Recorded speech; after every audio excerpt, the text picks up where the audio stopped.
Hey man, it's me, Kevin Smith, the annoying voice of podcasting, and you're listening to the non-annoying Three Guys in a Flick. Ladies and gentlemen, please take your seats. The show is about to begin. When they send for you, you go in alive, you come out dead, and it's your best friend that does it.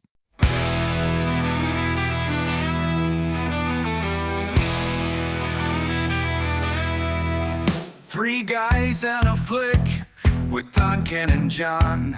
Dive into the movies well after the dawn. From the good to the bad to the wildly absurd. They give a fuck about films. Their voices are heard. Welcome back. You are listening to Three Guys in a Flick. This is where we review the good, the bad, and the absurd. Tonight's episode, Donnie Brasco. Beware spoilers. Coming to you from the King's Court Lounge on opening night, I am the Don. And to my right, I have my skipper number one. This is John. Ayo. And to my left, I have my skipper number two. This is Ken. How you doing? Good. How you doing? Yeah. Yeah, you doing all right? Yeah. Yeah. Oh, hey, by the way, John, did you talk to the guy? Forget about it. Okay. What about you there, guy? Did you talk to the guy? Yeah, I talked to him about the thing. You talked to him about the thing? Yeah. Is it done? Yeah, it's taken care of. What about that other thing? You want that taken care of too? Oh, you mean the thing about the thing? Yeah. Did you talk to that other guy? Not yet, but I could. All right, well, would you talk to the guy and then you get back to me about the thing, yeah? Yeah, I'll talk to him about the other thing. Okay. All right, good. What should I do, boss? My car needs a wax. Go on. You go and take care of that guy. I got it. Forget about it. Tonight we are talking about Donnie Brasco. Donnie Brasco comes to us via the Bronco helmet and was submitted to us by one of our listeners, Alfonso G. So, Alfonso, thank you for throwing that in the Bronco helmet and suggesting it for us. We hope you like the episode. Released on February 28th, 1997, Donnie Brasco was directed by Mike Newell. Screenplay by Paul Adesanio. Based on Donnie Brasco, My Undercover Life in the Mafia by Joseph D. Pistone. And it stars Al Pacino, Johnny Depp, Michael Madsen, Bruno Kirby, James Russo, Anne Heche, and a bunch of other made men. How'd this movie do, Don? This movie was made for $35 million and brought in $125 million.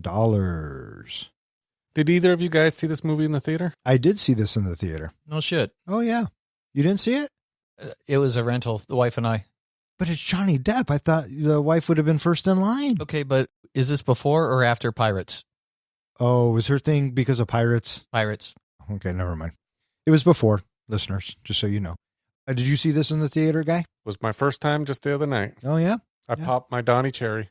Lucky you. Wait, so this is our first Johnny movie, isn't it? Friday the 13th doesn't really count. He wasn't in Friday the 13th. He was in Nightmare on Elm Street. Oh, yeah. Nightmare on Elm Street. I do believe, yes. It's his first starring movie that we are reviewing.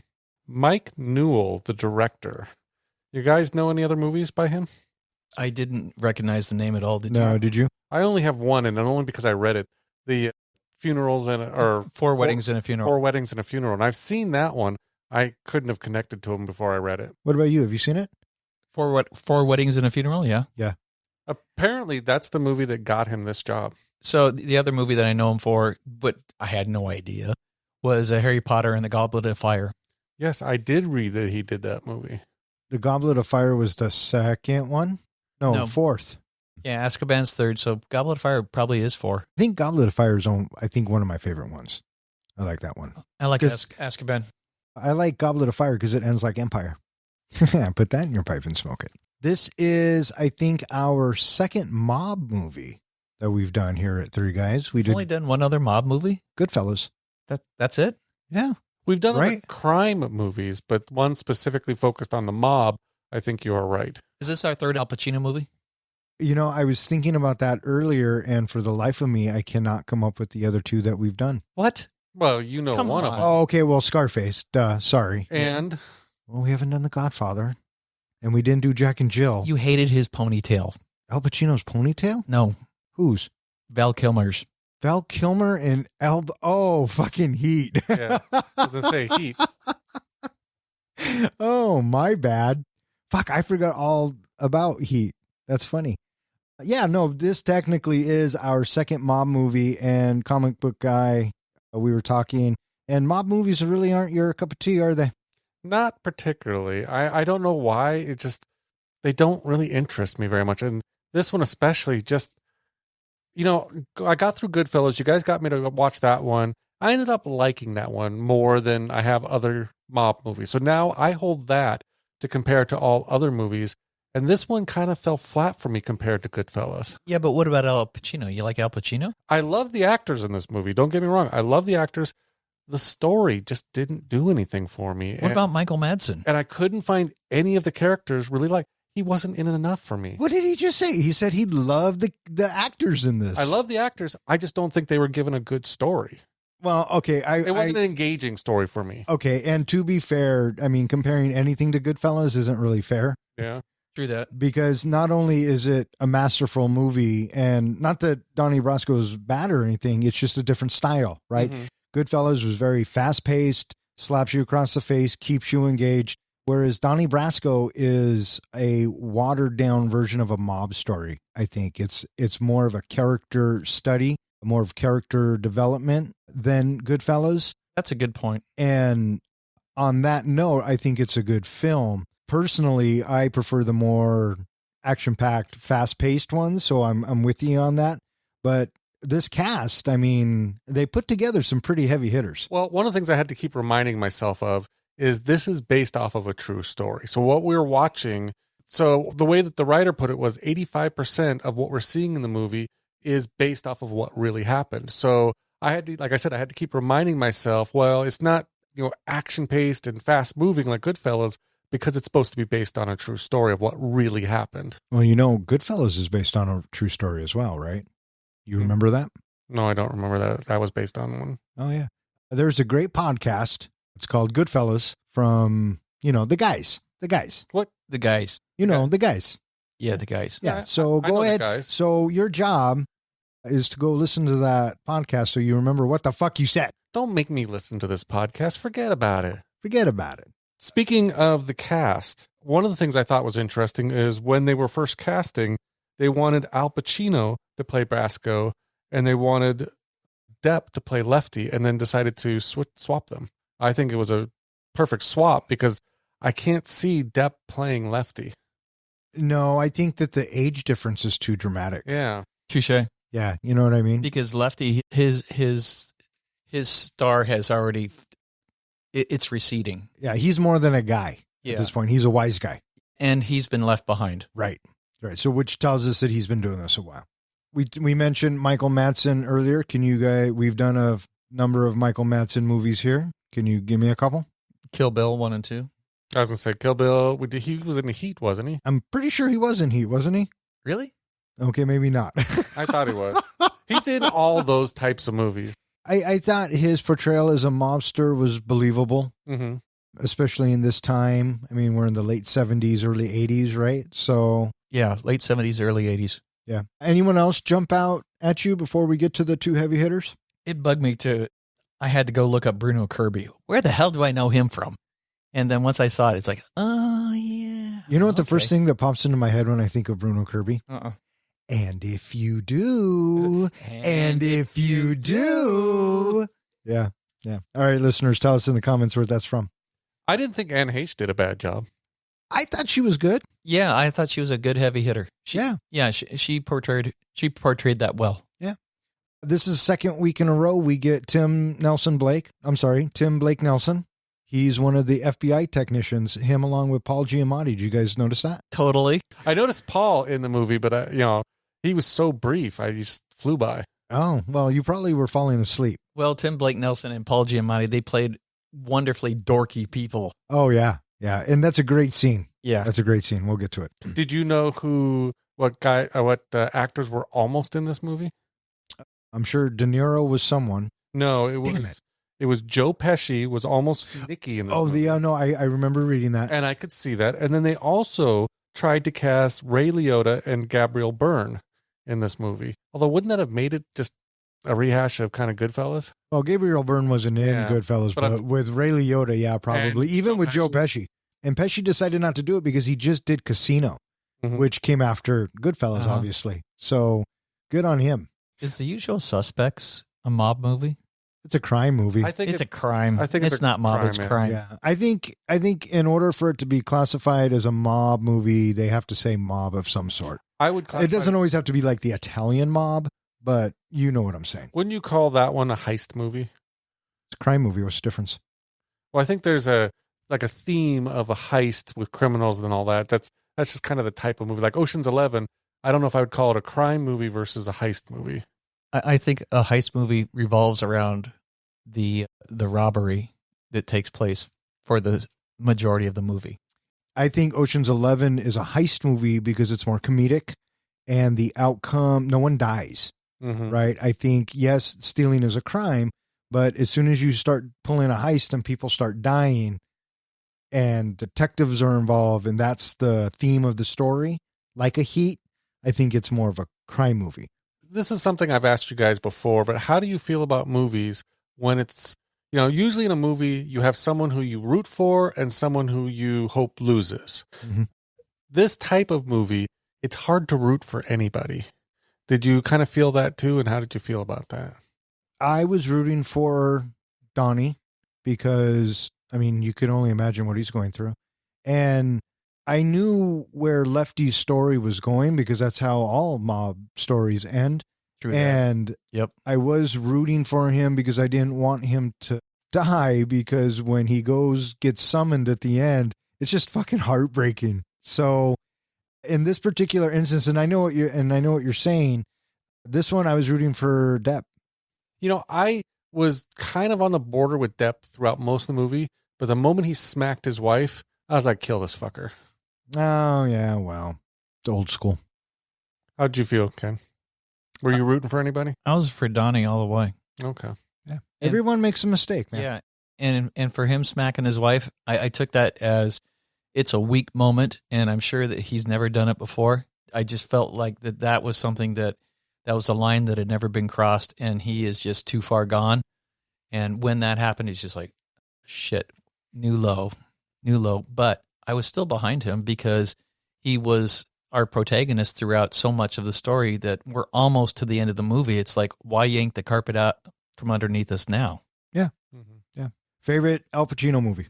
I always enjoy Scent of a Woman. I bet you do. Yeah. And Heat. Okay. The Devil's Advocate. That's in like my top 5, I think. I just thought he did such a great portrayal of the devil in that movie. Yeah, he was really good. I would have to say it's a toss-up between Godfather 1 and 2. I think he really grows from 1 to 2, and then 2 is kind of the completion. Also, Devil's Advocate is up there. One of my favorite performances of his is actually in Carlito's Way. Did you ever see that? I don't remember. It's like a lower dose version of Scarface. I was like, where does Scarface land on your list? Probably in the top 5 as well. He'll forever be. It's either Michael Corleone or Tony Montana. That's who you associate Al Pacino with. Yeah. So, yeah. A favorite Johnny Depp movie?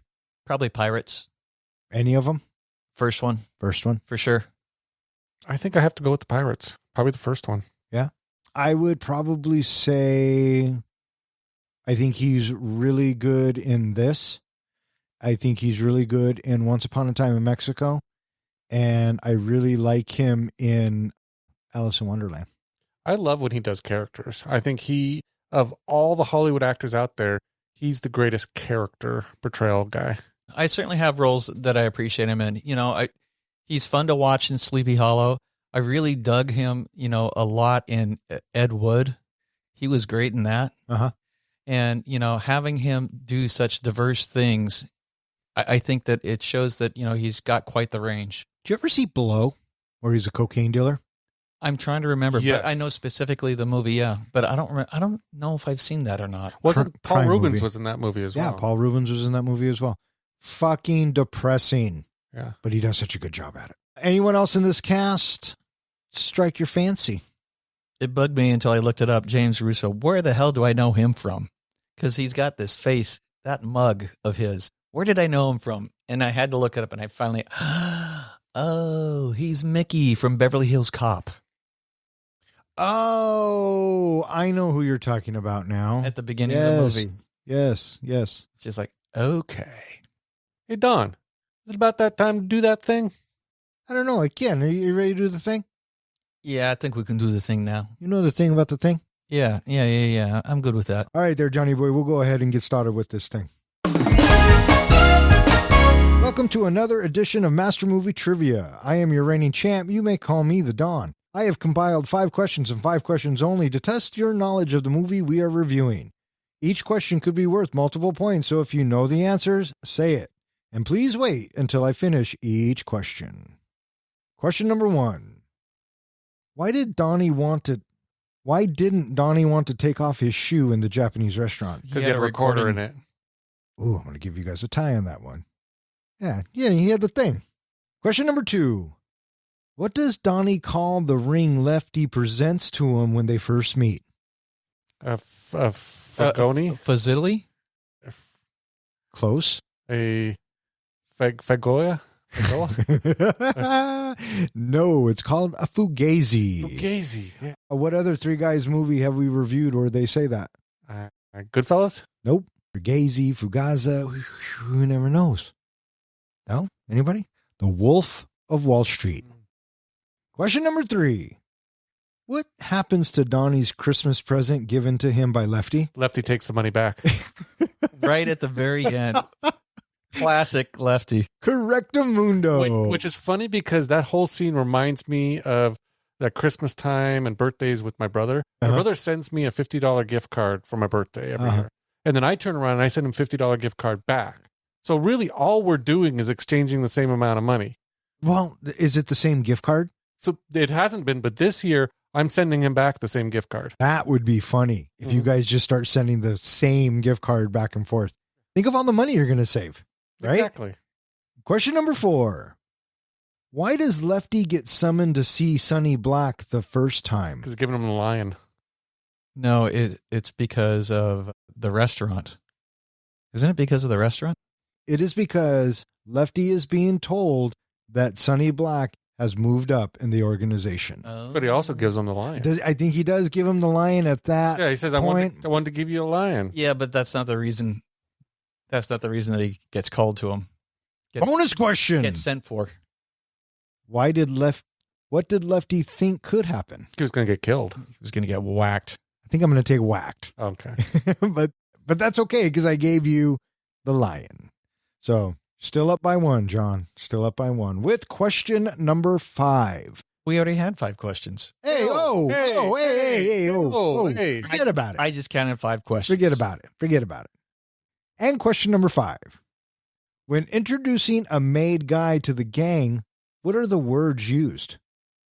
He's a wise guy? Close, but no cigar. I know a guy. I know a guy too, but no, that is wrong. The correct answer is, this is a friend of ours. Oh, yeah. Friend of ours. Congratulations, John. You win this week. You are one step closer to movie immortality. Forget about it. Forget about it.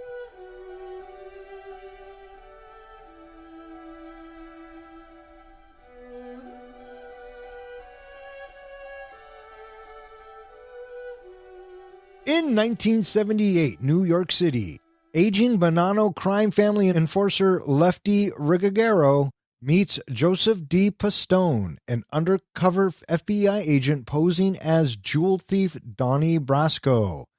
Donnie proves his worth by identifying a fake diamond Lefty received from a strip club owner, beating the owner, and taking his car as payment.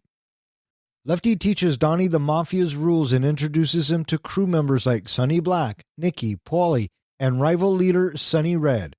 When the family's boss is killed, Sonny Black is promoted to lead the crew. Lefty, frustrated that his years of loyalty were overlooked, grudgingly follows orders as the crew conducts shakedowns and hijackings. Meanwhile, Pistone gathers intelligence for the FBI through wiretaps while forming a bond with Lefty, who faces family troubles and mounting debts. So this movie starts off and, we're given some series of images, and we get close-ups of people's eyes. Like surveillance. Yeah. Like we're the FBI surveillancing the mob, right? Mm-hmm. Kind of gives us a feel of what we're in for. It tells us that this is based on a true story. And then we get to a diner, or we're somewhere, and we're introduced to Lefty and Sonny, Nikki, and Polly. kind of the crew, Yeah. right? And they're having this conversation. And we're told that it's November 1978. And Johnny Depp's character sitting at the bar. He kind of looks over him a few times. Yeah. What'd you guys think of his mustache? That was a killer 70s mustache. Yeah, he looked good. No, mustaches are not okay. I'm just kidding. And then so finally, Lefty gets curious and says, who is this guy? And is it Nikki? I think Nikki tells him, hey, that's Don the jeweler, right? So that tells Lefty that he deals in jewelry. Is it dumb that I thought he was actually he was a jeweler? He sold jewelry. I didn't realize he was a jewel thief. I don't want to say dumb, but yeah, it was kind of dumb. Okay. I immediately thought of the jeweler in Snatch. Remember when they go launder jewelers Yeah. or jewelry? That's what I assumed. He was just a guy who owned a jewelry shop who could help them launder jewelry. Probably not in Brooklyn, Okay. but I don't know. No, that wasn't dumb. I could see how you messed Because that up. why did he have a pocket full of diamonds? But I guess if he's a thief, then Or you just dealt with diamonds. You're not necessarily a thief per se. You're more of a fence. yeah. That's kind of how I took it. And so Lefty, He approaches, and he has a diamond that he wants Donnie to take a look at. and this is where we get the whole, it's a fugazi. Well, he first says you give me $8,000, you do with it whatever. I just want $8,000. Right. And He wants Donnie to middle, I think is what he says. He wants to middle the diamond. yeah. And Brasco's like, you give it to your wife. It's a fake. Give it to your girlfriend. Give it to somebody because you're not going to get $8,000. Mm. Right. And so he then takes out real diamonds and shows Lefty, he knows what he's talking about. And I like what Lefty does. Lefty says, hey, let's go for a ride. Well, I love how first he's like, you don't walk it on me, I walk it on you. It didn't sound like he was getting pissed at him, but I think they were kind of building up kind of a mutual respect for each other. Well, and at this point, I think Pistone has been in the FBI for 2 years. And this is probably the first time that he's really gotten someone from a family to talk to him. So I think he's trying to play it cool. And then you're right. Lefty's like, motherfucker, who are you talking to? Yeah. And so he quickly changes his tune and comes around. Yeah. In the real story, it actually took Donnie a long time to get an introduction into the family. He actually got introduced by somebody. It wasn't the whole jewelry thing. So it was a lot of hit and miss. I think it took him 6 months of solid work to even get an introduction into the family. Yeah, well, there you go. And so Lefty takes Donnie to the strip club guy who gave him the ring. And I like that little sit down he has. He says, one of you two are lying. Which one? What'd you guys think of this bit? It was good because it immediately establishes Donnie as he is somebody that Lefty should pay attention to with that immediate call to violence. Yeah, he's not afraid to get his hands dirty. I like how he goes, you got a car?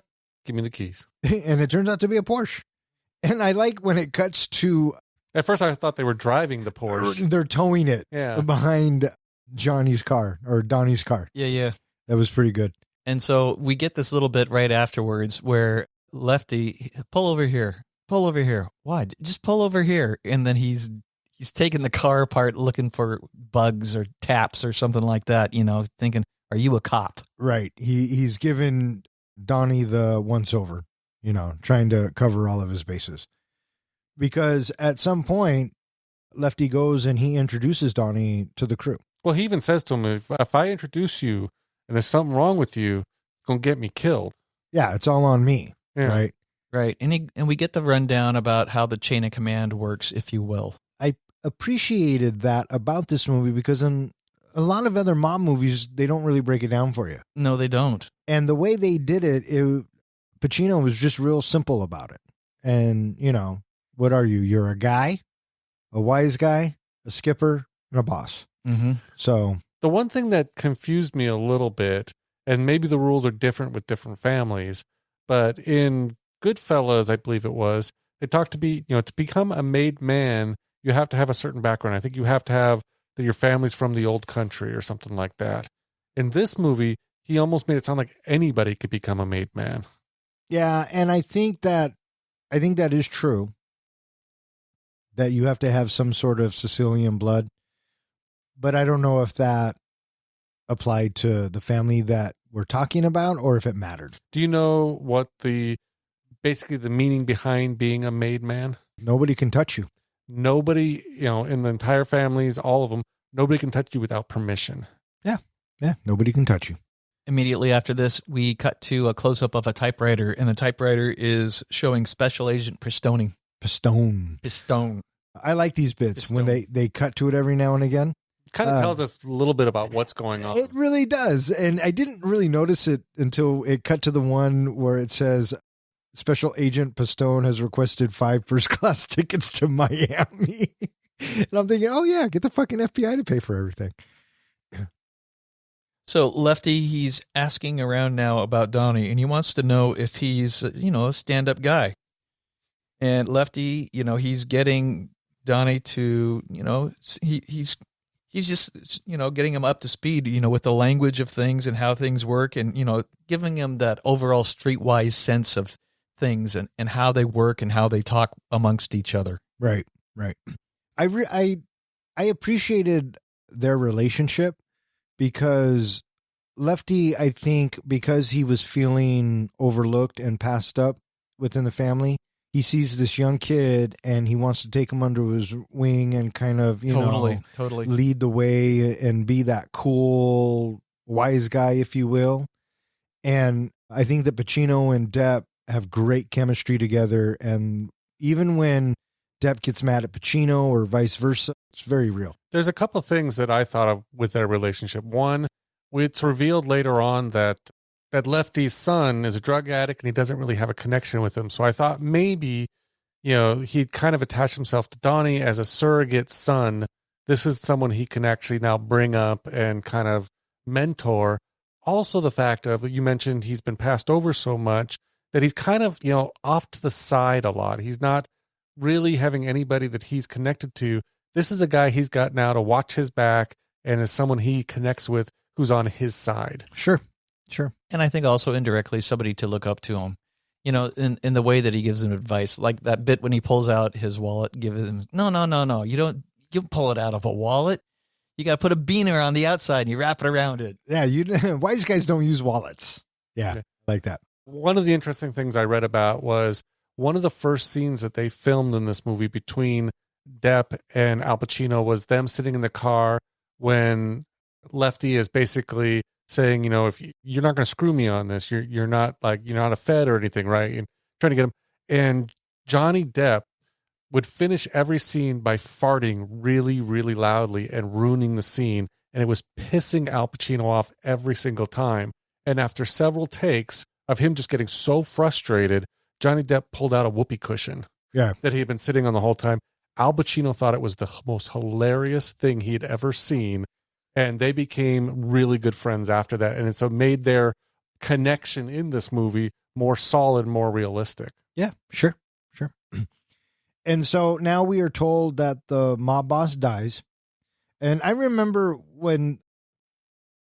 thinking when I was watching it, when the mob boss pulls up and he gets out, I kept expecting to see someone, like with a Paul Sorvino presence or maybe a Marlon Brando or someone who looked like to be the head of a family. That's what I felt too. This guy gets out and he's got the biggest, roundest glasses and these big fat cheeks.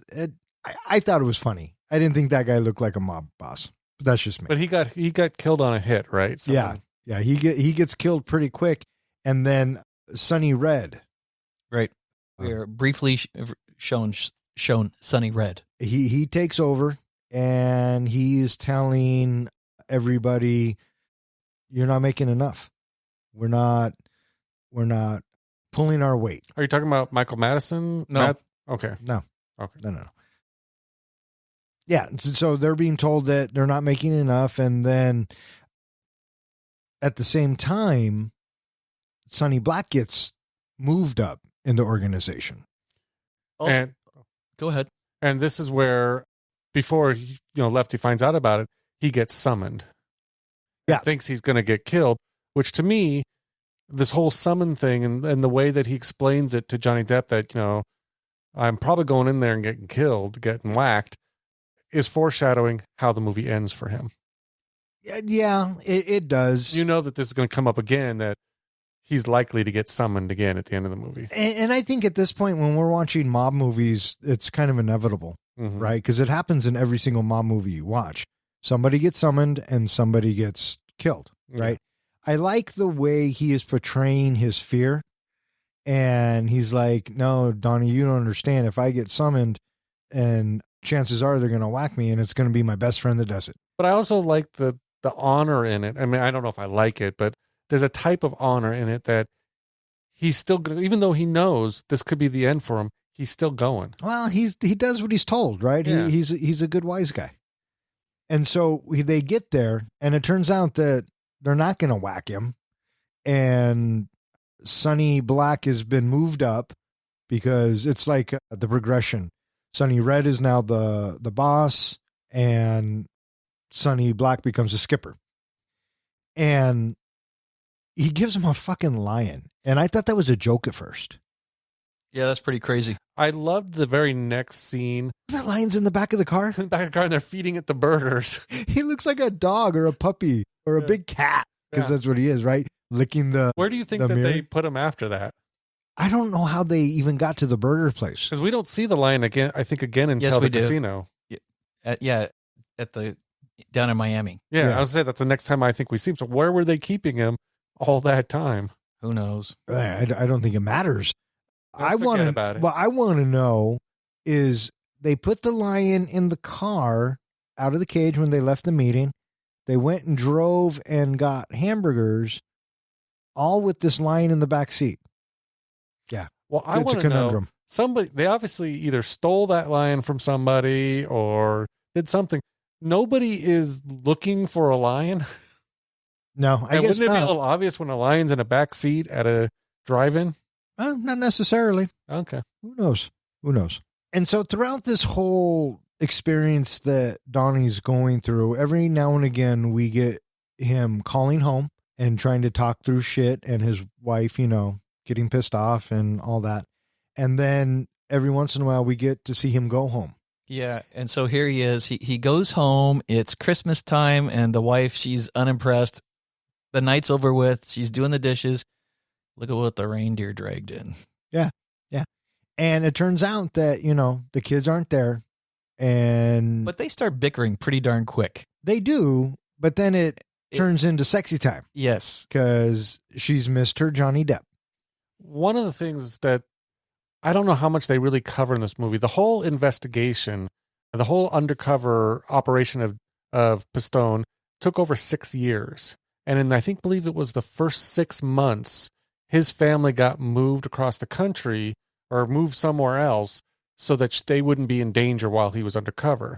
And the Pistone, when interviewed, actually said he went at one point 2 years without seeing his family. So I can understand why she'd be pissy and just nasty to him, and why his kids were getting so upset with him and kind of distant.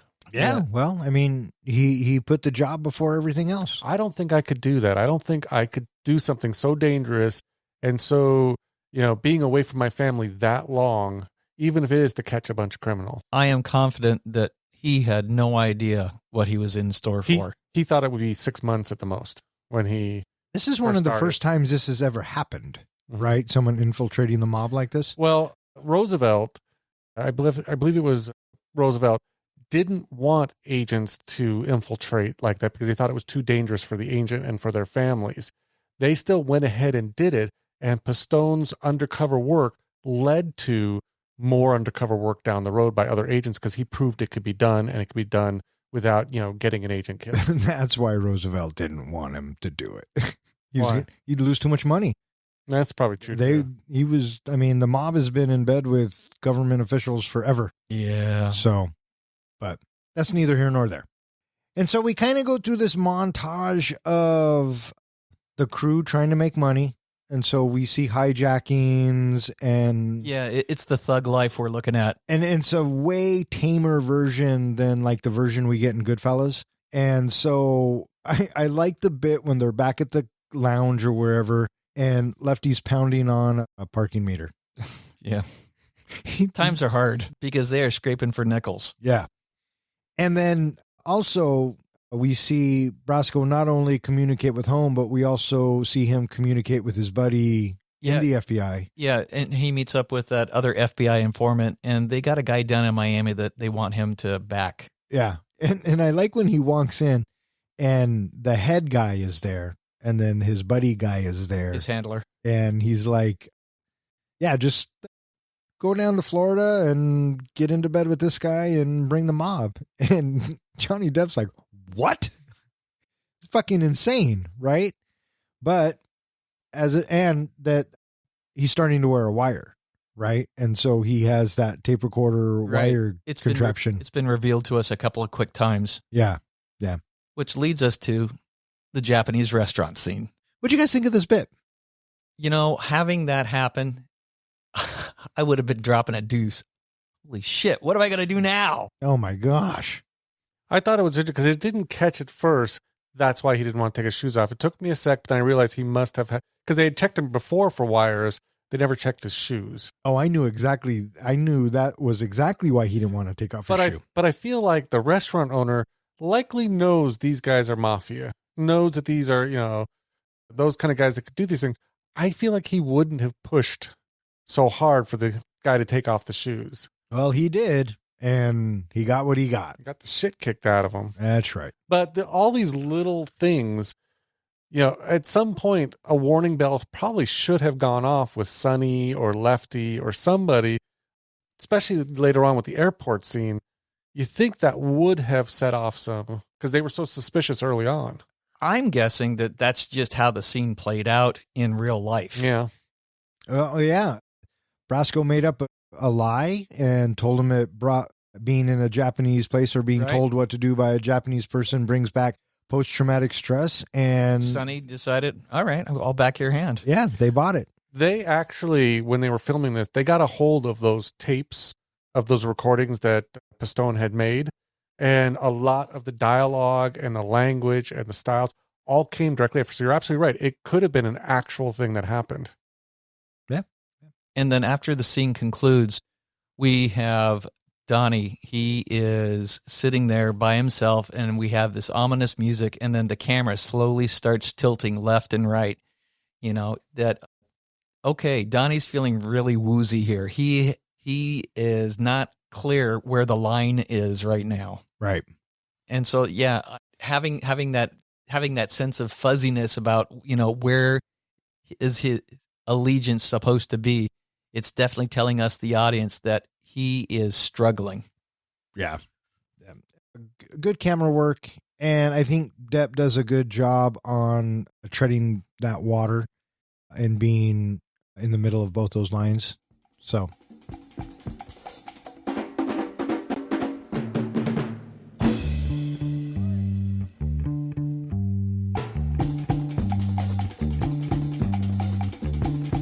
Pistone's FBI supervisor asks him to involve Miami-based FBI agent Richie Gazzo.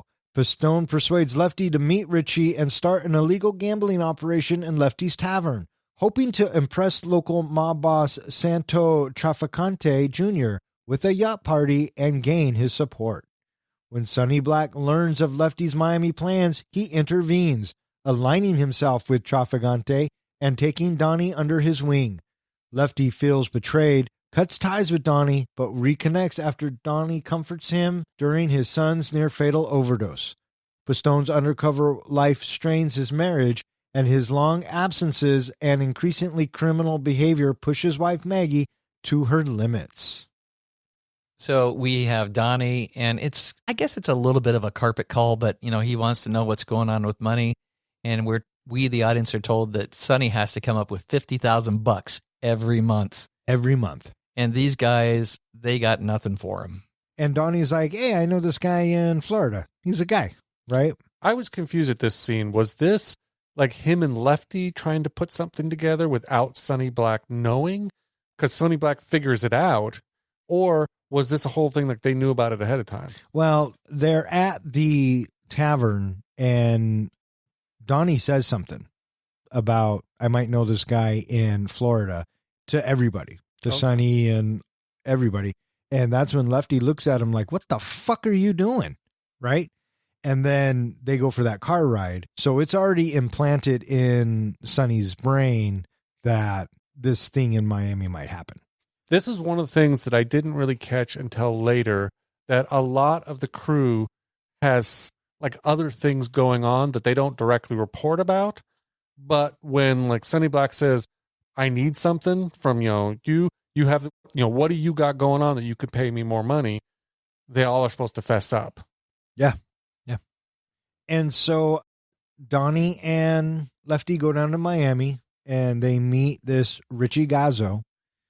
And this bit kind of reminded me of Goodfellas as well. I remember the Tiki Lounge or whatever the place it is they burned down. So kind of reminiscent of that. We get this montage of the guys. They're having a bunch of fun down there in Miami. They're taking in the sights, the pool, the dogs. Yeah, Miami's pretty nice down here. This is nice because it's so fucking cold back home. Yeah. And this was the bit that we were talking about where we see the typewriter and it's requesting the first class tickets. And after I saw that, I was thinking to myself, well, yeah, wise guys don't sit and coach. So Lefty is all kinds of excited, right? Because he feels like he can prove his worth. And if he takes a meeting with the Florida mob boss and impresses him, then maybe that'll go a long way. Right. And so he tells Donnie, hey, we have to give this guy a yacht party. And so you got to find me a fucking boat and we got to make it perfect. And so Donnie goes to the bosses and says, I need a fucking boat, guys. No, like it's not in the budget. $6,000 a day. Yeah, it's usually the response, right? Not in the budget. But they find one. Well, it wasn't that they found one. Well, the FBI didn't find one. Pistone and that guy in Florida realized, didn't we just seize a boat that we can use? Oh, that's right. They took the boat. So they took a boat, which they knew was seized, hoping that the mafia guys wouldn't figure that out. Yeah, yeah. We also get a brief moment where as Donnie is leaving the hotel room, he and Nikki, they spot each other at the same hotel. And then this takes us to later on in the movie that maybe Nikki had something on the side. Yeah, because it looked like Nikki went and got a bunch of coke. Right. Yeah, at first I thought he was sent there. That's why I didn't realize the guys had things on the side. And so I was like, why isn't Nikki tattling on him, seeing him at the hotel? And then it kind of clicked with me of, he probably wasn't supposed to be there. So you got two guys who weren't supposed to be there. Yeah. But Nikki should have started suspecting something about Donnie. Maybe he did. Well, if he even saw him. I mean, they both said fuck. Yeah, they both said fuck. So I think they both recognized I thought Bruno Kirby had a look on his face like, did I just see what I thought I saw? But couldn't confirm. No, he goes, fuck. Oh, maybe. Yeah. So, Donnie, you could easily explain that away. And Nikki could use the same excuse, that being, I was seeing a girl. That's what I thought when I saw them both. I think, well, fuck, what would I say? That's what I would have said. I thought he was just going to say, I had to see a guy about a thing. All he had to say at the end of it was, forget about it. And that's what I was going to say. And like, okay. Hey, forget about it. And I like the bit when they're getting ready for the boat party and they're in the store and Lefty buys the mob boss a card. Oh, Jesus. Because it's a friend of yours, is a friend of mine. It was a whole play on that words. I thought that was so adorable. Kind of not good, but cute nonetheless. And so the Florida mob family shows up and the first question out of... Where's Sonny? Yeah. And next thing you know, here's Sonny. Pulls right up. And then so now I'm thinking, how did Sonny know? Who knows? I thought I could have sworn at some point Sonny saw a matchbook and it was from like that place in Florida. And so he figured, oh, they're doing something in Florida. But he was already in Florida because they all flew out there. Yeah. But Lefty had left him out of the plans with the big mob boss. That was my impression as well. But they showed up anyway because Lefty's expression was like, oh, fuck, what are you doing here? Right? But He's going to get pushed off to the side. Yeah, and that the little, kicked puppy dog eyes he had when the Florida boss and Sonny Black just kind of go off and do their own things, and he's just left standing there. yeah, That was just sad. yeah, it should have been his party, Yeah. And so they're on the boat, and what's his name? Sonny Black says, Donnie, I want to talk to you, right? And so he tells Donnie, You belong to me now. yeah. And at some point, he's going to be brought up through the ranks. And in the meantime, Donnie goes to talk to Lefty, and Lefty's like, you know what? You go to the front. I'm going to stay in the back. You fucking disgust me. Well, I like how he says, do you know where the bow is? Yeah. And he goes, yeah, it's up front. You go to the bow. I'll stay at the stern. Don't come back. Yeah. It's like he was so upset with him. And Donnie was like, what the fuck did I do? Right. But in a way, Donnie kind of brought this all on himself. Mm-hmm. And so now Donnie, okay, we see him glad handing like that. Okay, yeah, good. Next shot, missed communion. Ouch. Yeah. And he had promised his daughter and his wife that he would be there for the communion. And the wife, she is pissed. And so is his daughter. His daughter's heartbroken. Well, This is where the wife brings up the D word. Not yet. I thought she did right after the communion. I thought she said, I'm done. Well, so the next thing that happens is Donnie calls home and, the phone number's been changed.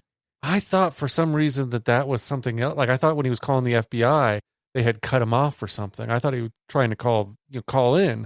I didn't realize his wife had done that to him. Yeah. I thought that was pretty cold-blooded. Yeah, harsh. And back in the day, way before cell phones were even a thing. So he's been cut off. But she's fucking pissed. She's had it up to here with him, and she done. Next shot, we are at the airport, and the guys are all going home. But there's a little wrinkle. I want you to stay here in Florida. I want you to be my guy down here, Donnie. Yeah. And he's like, fuck. Man. And so they go to the airport, and they're at the airport, and for some reason, Richie, he recognizes this guy coming at him. the district fucking attorney. Something right? like that, yeah. And so Richie sees him, Donnie sees him, and I like how they play it off. Yeah, pretty good. And it reminds me of the bit in Ocean's 11 when the guy recognizes Saul. Yeah. Saul. Right? Well, I like how Johnny Depp punches him, knocks him down, and Richie goes up and goes, he's working fuck off. Oh yeah. That was great. A good cover. Because Donnie gets the attention. The guy grabbed my cock, right? And so Sonny doesn't pay no mind to it, which luckily for Donnie, it works. When Donnie gets home, and well, yeah, she wants a divorce. Yeah, because he immediately leaves Florida, even though he was told to stay, goes home, and the wife was like, I'm fucking done. Well, one of the things I suspected when Sonny Black said, I want you to be my guy in Florida, I was curious if he was keeping him there. I mean, it turns out a little bit different later, but he's keeping there because he didn't fully trust Donnie. And so he's trying to get Donnie away from Lefty. And so I thought he was forcing him to stay down there to get him out of their business. No, I think that he let him stay down there because he saw the potential of the earning. Okay. And it's easy to pass up Lefty. And that's kind of what the crew thinks. Yep. So That's what I thought too. Yeah. And then we get a little scene where we have a little therapy session between the husband and the wife. Marriage counseling. Yeah. Oh, I thought that was hilarious. Your intimacy days are Monday, Wednesday, and Friday. What does that mean, intimacy days? Well, he explains it. He says on those days, if you want to kiss or you want to back rub, whoever's day it is has to oblige, or the other person has to oblige. Donnie's like, fuck this. This sucks. When does he hear about Lefty's son? I think that's when he flew back. Well, he is back in New York. Oh, okay. But he comes back for the wife. But then, isn't this where we cut to the hospital? Yeah. And he goes in and he sees, because he talks to Lefty's wife. That's what it is. And he goes to the hospital and Lefty's like, what the fuck are you doing here, guy? And he says, hey, I came to support you about the thing. You got to go back to Miami. He's like, you're told to stay in Miami, you stay in Miami. And Donnie's like, no, I'm going to sit right fucking here with you. And so I think it shows me two things. One, it showed me that, yes, Donnie was putting on a facade and wasn't who he said he was, but in that moment in his heart, he really felt for who he thought was his friend, Lefty. And it also shows me that Lefty sees in Donnie the friendship and not so much the loyalty to the family because he disobeys an order. This is one of the first times that you could almost tell he really was thinking of Lefty as a friend because he was fucking up his whole case. By coming back, he could have fucked things up with Sonny Black and the investigation would have been over if he had been kicked out. So right there, he was choosing Lefty over Sonny and showing that, to me, that's right there a testament to how he cared about Lefty. Yeah. Which makes this ending even more depressing. So, And how does Lefty respond to this by Donnie? I love you, Donnie. Yeah, that's crazy. Did we already pass Christmas? We passed Christmas. Mm-hmm. I love the bit where he gives him the card and then he takes the money back at the end. Yep. Yeah, but I think we talked about that during trivia. Yeah, we also passed up earlier on the whole cooking thing, and you got to give it a punch of salt and all that. Oh, that was very much a, what do you call it? A staple in every mob movie. There has to be a cooking scene of some sort. Well, I like how he explains it too, that, in Italian family, it's the men that cook. Yeah. Nice accent there, guy. It was also interesting watching Lefty's wife, how you could tell she walks on eggshells a little bit around Lefty. I think all mob wives do, or did at that time. They had to. Yeah, or they'd get smacked around. Yes. Not that I'm saying it's okay. I'm just saying it happened. And there's nowhere else for them to go. They would have nothing. Yeah. Well, during that scene, we also find out that Lefty has cancer. Oh, yeah. He had cancer of the prick. Right. And so fast forward to back where we're at, and we're down in Florida, and it's the grand opening of King's Court. Which looks nice. It looked like a shithole when they first got there, but they really cleaned that shit up, and they put the lion out front. People get loose. Get down on the roof. The flame is higher. On its opening day, Sonny Black's club is raided by corrupt Miami police officers under Traficante's influence as a favor to Sonny Red. Suspecting betrayal, Sonny Black returns to New York with his crew and kills Sonny Red and two other mobsters in an ambush. Lefty then kills Nicky for lying about a drug deal and possibly betraying the crew. Donnie is brought in to help dispose of the bodies. Sonny becomes the new boss and orders Lefty to have Donnie kill Sonny Red's son Bruno as Donnie's initiation into the family. As Donnie and Lefty prepare to kill Bruno, Donnie offers Lefty money to leave the mafia. But Lefty, questioning Donnie's loyalty, holds him at gunpoint. Before they can act, the FBI arrests them both, ending the operation to protect Donnie's cover. FBI agents later reveal Donnie's true identity to the crew, and Lefty, realizing he'll be killed for allowing an FBI agent to infiltrate, leaves his valuables for his wife. Pistone receives a medal and $500 for his service, while Maggie asks him to return home. The operation ultimately leads with over 200 indictments and 100 convictions. Pistone lives with his wife under an assumed identity with a $500,000 contract on his life for betraying the mob. Roll credits. So we have the opening of this club, and I think this is where it kind of reminded me of Goodfellas. It's very lavish. Yeah. But they did have live entertainment, and it looked to be going pretty well. They had a casino theme going on, and everybody was making money. And we get this bit where they're counting the money. Well, they're also portraying this as this was a charity event. All the money was supposed to be going to charity, but really it was going in the back room and being put in a bag. You're right, because when he goes into the back room and gets put in a bag, Sonny Black gives it to Donnie and say, hey, this is the take, which means it's their payment to Sonny Red. And he puts it in the car. This was a thing that I had to go back to because I didn't realize what happened. Because after this whole, the bust and everything, and they ended up in the jail cell, and Sonny Black asked him, well, what happened to the bag? They got the bag. Is that the bag that was hidden in Pistone's house up in his attic? Yeah. That's how I took or it. in the garage. So that's where he got the $300,000 is he lied about the bag disappearing. Yeah. That's how I took it. Yeah.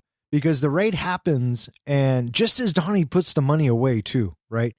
And the raid happens, and we kind of get a montage of people getting rushed out, people getting arrested, busting everything, all the cash getting taken, and Sonny Black's just going crazy, right? Because he can't believe this is happening.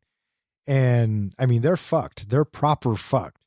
And so they get arrested and they go to jail, or they're in the holding tank.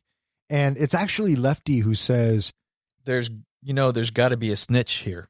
gotta be. Opening night, it takes time to organize, indictments and warrants. And so how did this come together so fast? Right. So clearly there is a snitch in the group, and Donnie immediately begins to panic. Why wouldn't you? Oh, shit. How many times do you think he wanted to drop a deuce in his pants? Oh, more than I could probably think of. So. And it comes to be revealed that it turns out that the mob bosses, they're in on it together. Because they want to get rid of Sonny Black. Sonny Red has talked to the Florida mob boss, and they've decided to whack Sonny Black. And they're the ones that tipped off the fucking cops. So now that they're proper fucked and think that there's a rat, now there's consequences. So they got to go back to New York. And of course, Sonny Black is getting the call. He's getting summoned. They think they want to take a meeting. Well, one of the things, too, that goes on while they're all talking about being fucked after getting out of jail, Sonny Black goes around the room and says, okay, who's got something? Who can provide some money? Who's got something on the side going on? And right here is where Nikki says, I got nothing. Yeah, he lies about the drugs. Yeah, he lies about the coke. Mm-hmm. And I think they know that, too. Oh, Sonny Black knew all of it. Yeah. So knowing that they're getting set up and Sonny Black is probably going to get whacked, they take matters into their own hands, and they are going to go take care of Sonny Red. Yeah, they got to have a little stop that they need to make before they go. They are on their way to the sit down where they're going to get whacked to go whack some people. Mm-hmm. I thought it was a great offensive move. What'd you guys think of this bit? I was surprised by that because if you're a made guy, then you have to have permission from above. And I'm guessing they didn't have permission from anybody to do what they did. No, of course not. Well, it was a gamble because taking out all the right guys would elevate Sonny Black. And it's actually been proven in history. That's kind of how mob leadership goes. That's how Gotti got to be the head of his family. And so they go on the offensive and they meet Sonny Red in his basement. I like how when they were going into the house, they tell Brasco to stay in the car. Yeah. But they go down there, they get ambushed. I like the bit where after it's all said and done, Sonny Black says to one of them, Mickey from Beverly Hills Cop, says, go get Donnie. And I thought, Donnie's on cleanup. I thought that they had somehow figured it out and they were bringing Brasco in for him to get shot. Oh, maybe. I thought, that's why they had him sit in the car, because they thought he was the snitch, and now they were going to bring him in and he was going to have to talk his way out of it. And that's a wild moment, when Paulie comes out to the car and he gets into the back of the car and he's just sitting there. Didn't he pull a gun on Don? He did. He couldn't have just said, hey, the boss wants you to come in. Yeah. Is everything all right? What's going on? Is everything okay? It's like, oh my God. Yeah, everything that Lefty has told him, your best friend will do it. You don't know when you'll get whacked. All the other mob movies we've ever seen, it sets up just like this. Yes. But he doesn't get whacked. He goes into the house.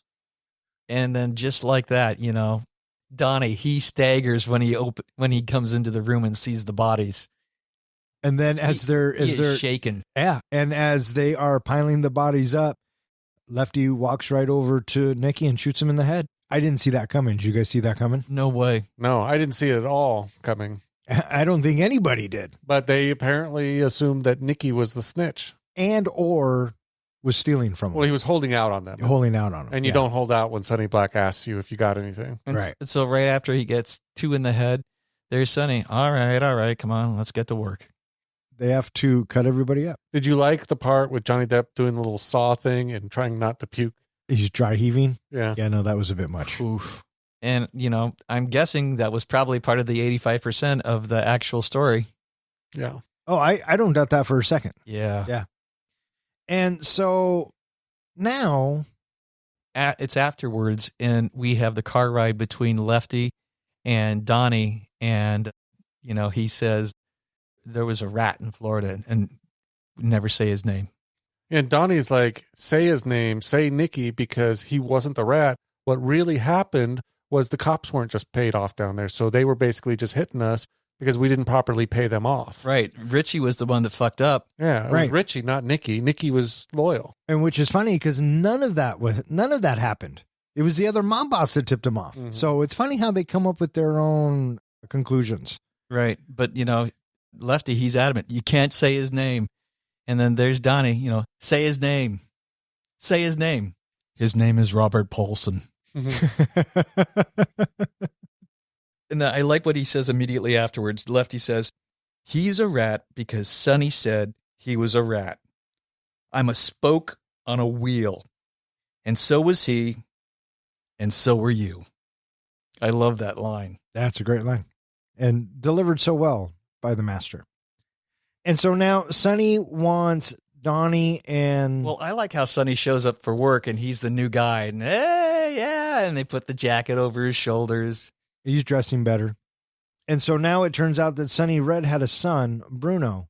And he is still a threat to Sonny Black and his guys. And they want to make Donnie a made man. So he has to kill somebody for his initiation. And so they want him to kill Bruno. In the meantime, we also have the feds. They go to the wife and they say normally he's supposed to check in every day, maybe a couple of days, but it's been 3 weeks. Right. And she plays dumb at first, but then she relents. Right. Well, first I talked to him last week. When he came, those feds came to the door, it had to be going through her mind that he's dead, that they're coming to tell me he's dead. Because that's kind of the expression, kind of like don't tell me this. Right. Yep. And so now we have that contract, and it turns out that the contract is between Lefty and Donnie. They got to go get him. Right. And don't fuck this up. What does that mean, don't fuck this up? Don't fuck it up. Donnie, he sneaks back home, and it's early pre-dawn. It's just past twilight, very early morning. Right. And he's looking for something. And there's the wife, Maggie. It's not there. He's like, where's the fucking money? This reminds me of the bit in Goodfellas when Same. Ray Liotta comes home and Karen flushes all the coke. Yep. Yeah.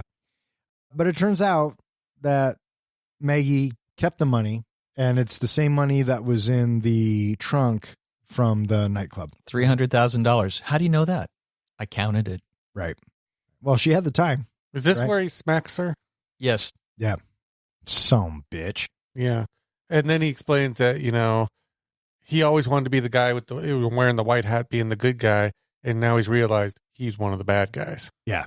Yeah. So it's coming. It's kind of hitting him in the face. Yeah. Yeah. He says, I'm not becoming them. I am them. Right. And he also basically says to her, I need this money because the guy that I've been getting, working with and I'm going to get him killed. He's going to die because of me. Yeah. I might as well have pulled the trigger. Yeah. And so we have that conversation now out at Staten Island, and it's before they go and Lefty, he's listening to Donnie talk about, if you had a chance, he said you'd get out, would you?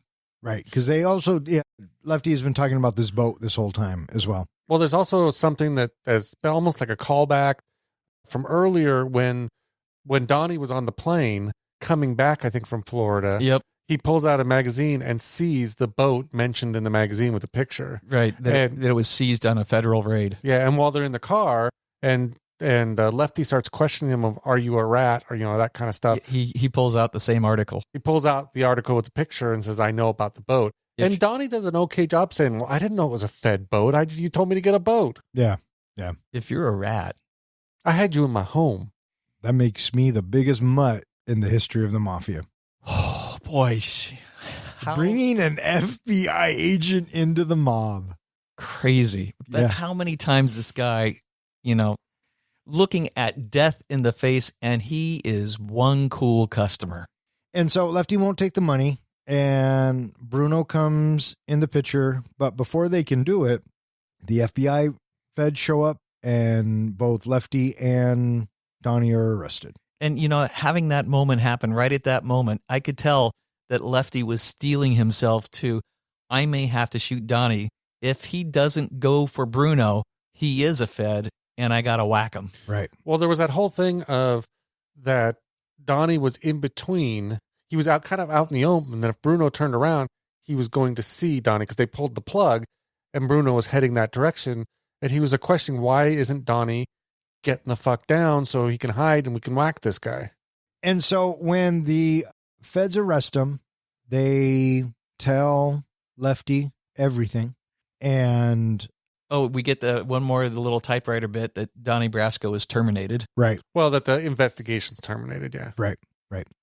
And then, we cut to outside of the lounge, and Sonny Black knows, the whole crew knows, but they are in denial.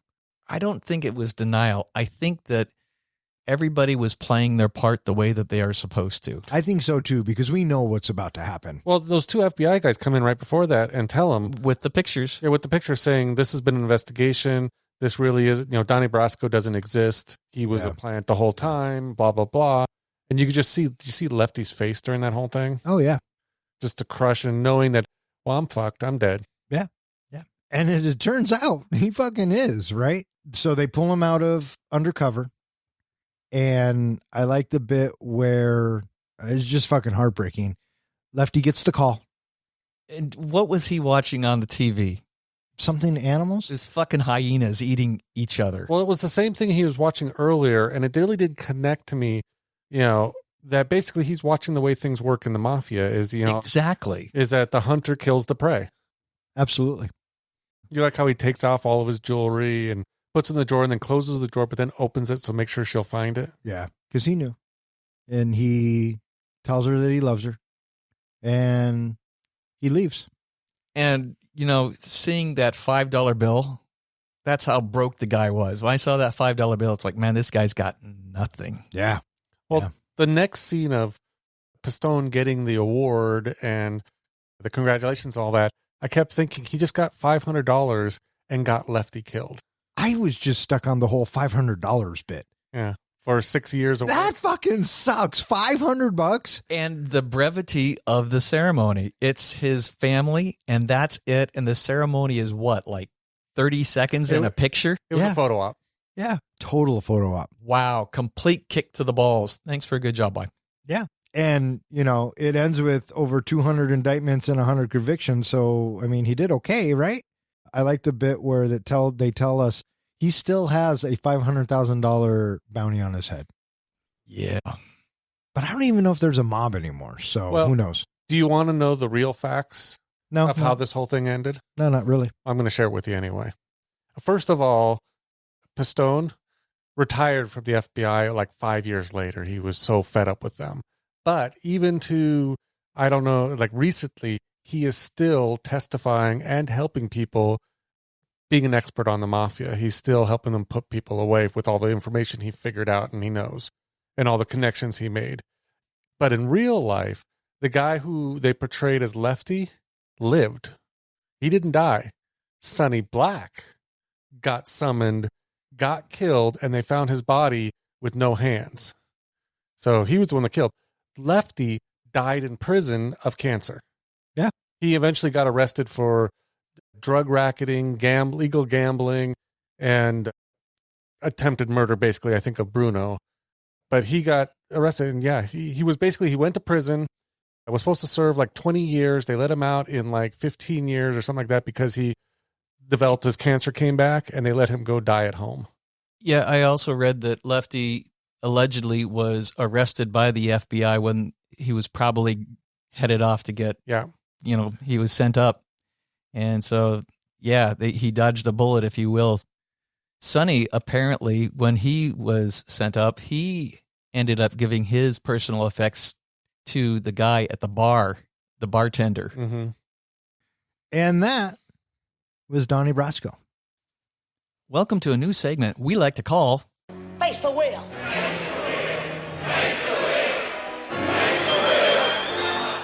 The premise is simple. I will spin the wheel, and whatever category comes up, John and Don will apply it to the movie that we are currently reviewing. Once they have presented their idea to me, I will decide the winner of this week's wheel. Here are the categories: mashup, plot, rename, genre, reboot, alternate ending. I liked it better when it was called Spin Again. Pick any. Add any character from any movie.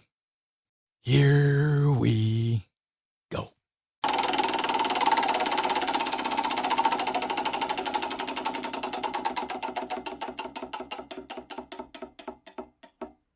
Mashup. You got one? I think so. All right, go ahead.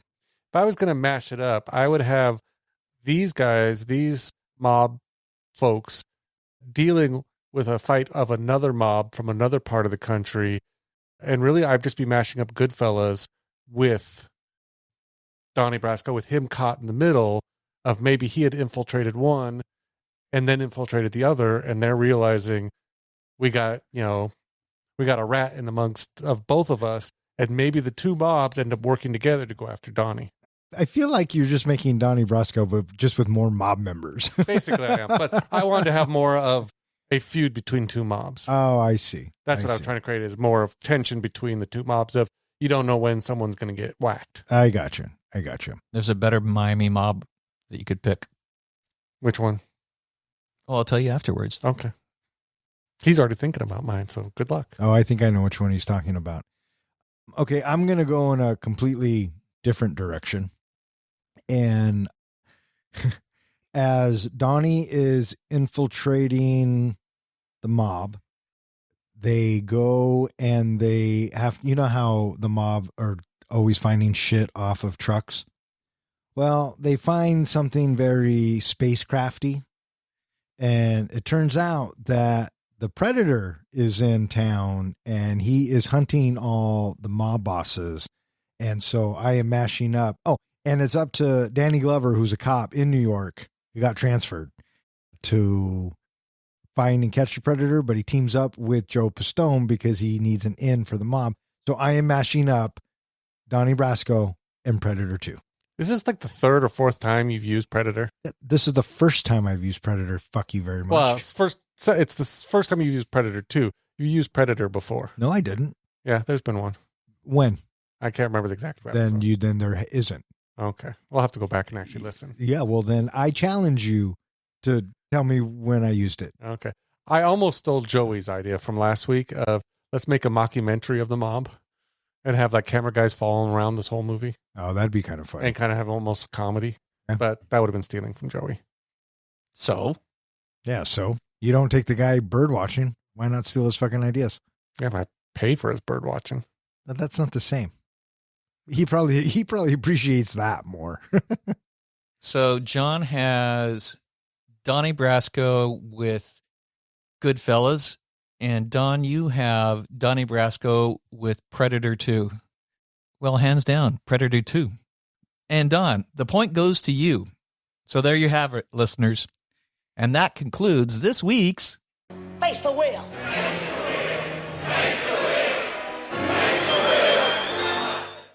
Are you ready to do the thing? I'm ready to do the thing. The other thing? No, the one thing. Oh, yeah. Okay. You know, the time before Yeah, with that yeah. thing and the other thing? Yeah. And that one guy? Yeah. Okay. Hey, Professor, how do we do this thing? We do our ratings on a scale of 1 to 5 fucks. 5 fucks is a movie that we think is cinematic gold. A 1 fuck movie is a movie where you get done watching it, and after you get done, you're thinking, I'm never watching this again. And what's a 0? A 0 fuck movie is where you get done watching it, you turn to your buddy, and you say, oh, for shit's sake, what the hell? Why would you make me watch? I want 2 hours and 6 minutes of my life back. Or in other words, we just don't give a fuck. Who would like to go first? I'll go first. What? What?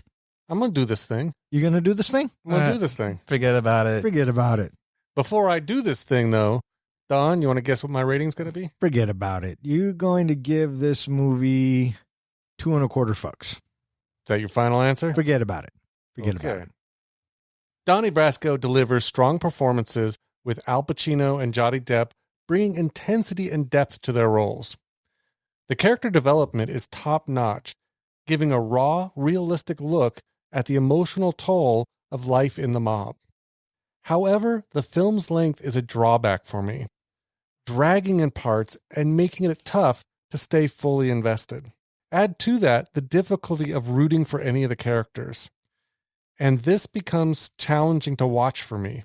And it's especially tough for those who are not already fans of the gangster genre. It's for those reasons I'm giving Donnie Brasco a rating of 2.25 Fuggedaboutit.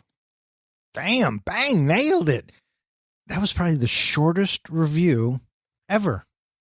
Of his entire career on Three Guys. Entire career. There was one review where I just gave a rating and ended it there. I don't think that counted, though, because I think you actually gave a review after that, didn't you? No, I think I said, it's a fucking 0 and I'm out. Or something like that. For Say Anything? I think that one of them I gave just a rating and was done. I had nothing else to say. Oh, interesting. But maybe. Okay. All right. I've been wrong about other things. Forget about it. Forget about it. You or me there, guy? I'll go next. Fire away. Donnie Brasco is a movie that I saw on a Blockbuster movie rental night. So it's been a minute since I've seen this movie, and I had forgotten a fair amount of it. And I think that out of the entire watch, I was struck by Depp's performance in this, because watching him do this movie, I didn't think about Johnny Depp almost at all. So I was very pleased about that. Al Pacino, I see Al Pacino, and I totally buy what he's selling, but, I also know that that's Al Pacino. The other thing that I enjoyed about the movie as well was fucking Michael Madsen. Man, he brought his game in this movie. He was a really strong character that was, he just oozes intimidation. And hearing about the idiosyncrasies of the mob life through Lefty was compelling and interesting to listen to. I thought that the movie is a little bit on the long side, but on the other hand, I was definitely engaged throughout the movie. And having this being a mob movie, I'm not opposed to those stories, but I certainly don't seek them out either. I find this movie to be an entertaining watch, and it is all the more compelling to watch knowing that a lot of this stuff actually took place, and the cojones that this character, Donnie Brasco, had to have so many times throughout the movie where he's got to be thinking, I cannot sweat one little bead of sweat right now because it's going to be a tell and they are going to eat my face just like the hyenas do. And oh my gosh, he comes across so smooth, and it is just incredibly intriguing to watch how the character has to deal with this on a basis that, I'm surprised that he still has a wife after all of this, because I totally get the wife's point of view about how lousy it's got to be to have a life that she has where she feels like she needs to keep herself sane by looking at him. She's a widower and she doesn't have a husband. The other characters, I thought that, Paulie and Nikki, they were fun to watch as well, because they are bad people, and that they are going to, at the drop of a hat, they're going to do what Nikki ended up having happen to him. That on a dime, okay, shoot him, okay. Wow, some of those story arcs were really fucking incredible to watch, and I think that overall, this movie, I feel comfortable giving it 4 fucks. 4 fucks from the professor. I think that Donnie Brasco, as far as a mob movie, is a good movie. I think it's very soundly made. I think that Johnny Depp and Al Pacino and Michael Madsen and a lot of the other supporting characters do a great job at bringing this story to life. It is I think, kind of a depressing story, and yet it was instrumental in helping bring down organized crime. Johnny Depp does a great job at bringing Pistone's character to life. I like what Al Pacino does with Lefty. It's a very toned down gangster that we're not accustomed to from Al Pacino, but yet he plays it very well. It's not my favorite mob movie, but it's not my least favorite mob movie either. I think that it holds its own with most movies about the mob. despite it being less flashy, less action-packed, and more of a character study. Kind of like The Godfather, but not as epic. So it's for those reasons that I am giving Donnie Brasco 3.75 fucks. With 4 fucks from the professor, 2.25 fucks from the comic book guy, and 3.75 fucks from yours truly, that gives Donnie Brasco an average of 3.3 fucks, which now ties it in the 21st spot with Airplane, Scarface, The Greatest Showman, Big, and Mallrats. It is slightly better than Dr. Sleep, Once Upon a Time in Mexico, Chef, and The Campaign. And it is slightly worse than It Chapter 2, It, Summer School, Barbarian, Whiplash, and Ocean's 12. So there you go. So here's an update on your batting average, Don. Yes, sir. In having you successfully guess John's score this week, you are holding a lifetime batting average of 738. And so far for this year, you are at a batting average of 682. Yeah, it's above average. It's on the plus side. Absolutely. Yeah. All right. That is going to wrap it up for this episode of Three Guys in a Flick. If you would like to know which movie we're going to be reviewing next, please check out the website.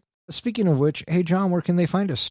They can find us at our website, threeguysinaflick.com, where we go ahead and post all of our show notes, anything else we feel like putting up there. All of our podcasts are available, and there's a web form on there where you can submit a movie you would like us to review next. You can also find us at all of social media and anywhere that hosts podcasts. And while you're listening to us, go ahead and leave us a comment, a rating, subscribe. We'd love to hear from you. And speaking of that, we actually received a couple reviews recently. We received one from Capisce that says, easily the best film podcast. Currently re-listening to old episodes I have already listened to because they're just that good. Love checking every week to see what the three guys are getting into. Thanks for teaching me about my favorite movies and keeping me entertained for the last year during my car drives. Very easily, 5 fucks. Thank you, Capisce. We also received one from Loke626 regarding our Up podcast. I don't believe you were on that one, Don. Another great episode on an amazing movie. Absolutely love Up, as well as most Pixar movies. A great story told in animation, and thank you for an amazing adventure. Hope to see more Pixar movies in the helmet for the future episodes. I would definitely give this 5 fucks. Thank you, guys. Squirrel. All right. Well, thank you both of you for leaving us a comment. We truly do appreciate. I also want to thank Alfonso G for throwing this into the Bronco helmet. We had a lot of fun watching it and reviewing it. We hope that you had fun listening to it. I also want to thank anyone who listens and who has requested a movie. If you keep listening, we'll keep recording. For Three Guys in a Flick, I'm the Don. I'm John. And I'm Ken. Thanks for listening and forget about it. Hey, oh, hey, oh, oh, hey. Oh. Three guys with some mics, yeah, dive into the flicks. We're here for the real talk, no time for the tricks. Don as the captain, steering us right. Kid drops, now is shedding light. John with the comics, bringing the hype. From the good, the bad, to the absurd. We break it down, make sure you heard. Passion for the screen, we ride or die about movies. You know we always give a fuck, no lie. But do you want to throw in there? I forget about it. By Joseph P. Pistone. D. Pistone. What did I say? P. I'll feel it. I feel it. Yeah, I noticed Paul Giamatti, or Paul Giamatti. Paul Jimmy. I remember the Lone Ranger being long. So, and then Armie Hammer turns out to be a wackadoo too. So, what are you going to do? Right. Traficante Jr. with a yacht party Lefty. Sonny Red doesn't pay no mind to it, which luckily for Donnie, it works. Sunny Red or Sunny Black? Sunny Black. You said Sunny Red. No, I didn't. No, he didn't. Could have sworn you said Sunny. We can play the tape back. Hey, let's play the tape back. Let's go. Thank you, but I can't say the names. All right, what you got? Well, what do you have? I have one for sure, and I'll just go ahead and tell you. Donnie Coxco? I had actually a couple, maybe 3. Fire away. I had Donnie Brasco. Yeah, kind of the same long I list. had Dongie Brasco and Dongie Butko. Oh, interesting. Then we have the winner coming from Ken. Donnie Brass cock ring. Donnie's brass cock ring. That's a good one. I like that one.